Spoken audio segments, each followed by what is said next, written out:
Okay, it's still April 7, 2026. I'm outside Boston, South Station in Boston. I'm going to do a little magic trick with the periodic table in the Bible. So, you may know that Judas betrayed Jesus for 30 pieces of silver. 30 pieces of silver. Okay, so the element in the periodic table with the atomic number of 30 is zinc. Below and to the left of zinc is where silver is. It's 47, okay? I may find that hard to read, but anyway, it's there. You can look at the periodic table. Now, there is a parable that Jesus tells where a woman loses a silver coin. So if you had 30 pieces of silver and you lost one, you would then get to 29, which is hard to see here, but that is copper. Okay, so what you have here is after Judas betrayed Jesus, he considered these silver coins to be blood money, or everybody did pretty much, and the coins ended up being buried in a field, and it was called blood money. Blood tastes like copper. Okay, if you go to the periodic table, this is actually like the top of the table, like it's topsoil. Okay, so blood tastes like copper. The silver, the coins were buried. Now, there's also the parable of the talents. Talents are a unit of measurement of silver and gold, and in that parable, a man buries a talent underground. Okay, so once again, we have silver being buried underground. There's blood there, copper. It tastes like copper, like the Last Supper, where Jesus outed Judas and told him to leave. He said, I know what you go do what you need to do. And Judas betrays him with a kiss, which is related to taste.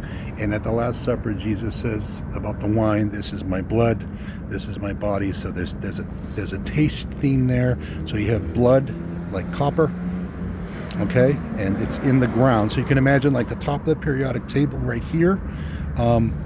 You read zinc where the betrayal happened, and then on several different occasions, Jesus says something to the effect of, if your right eye is your problem, gouge it out. So you gouge this out. You gouge out 30, and you end up losing a coin, like it's buried underground.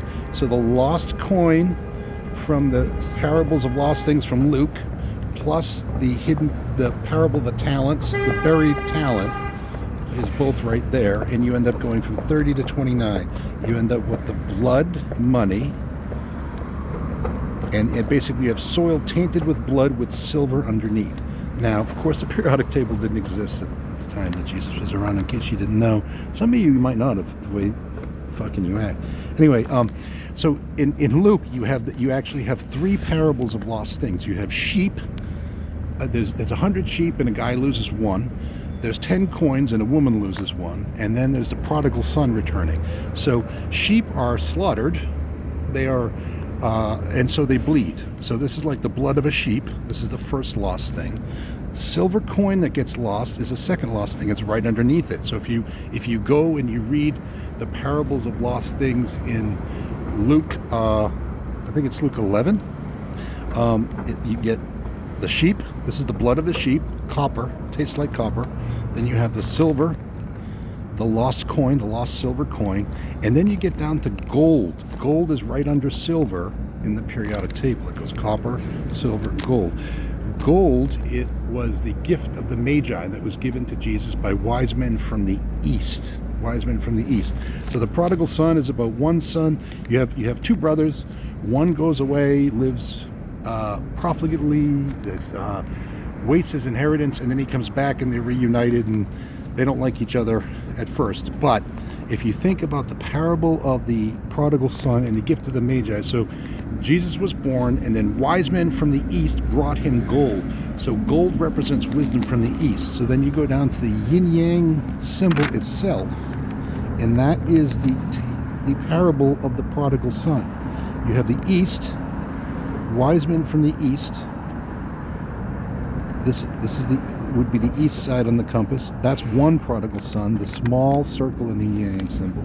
And then the other circle, the white circle in the yin yang symbol, is the brother that he returns to. So the wise men from the east come to see Jesus in the yin yang symbol, and we end up reuniting Eastern wisdom with what has become Western wisdom, but with the Abrahamic faiths, which Judeo-Christianity.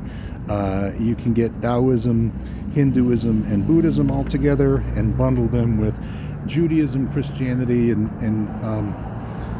Islam, and it's a big happy family once you clear up the misunderstanding.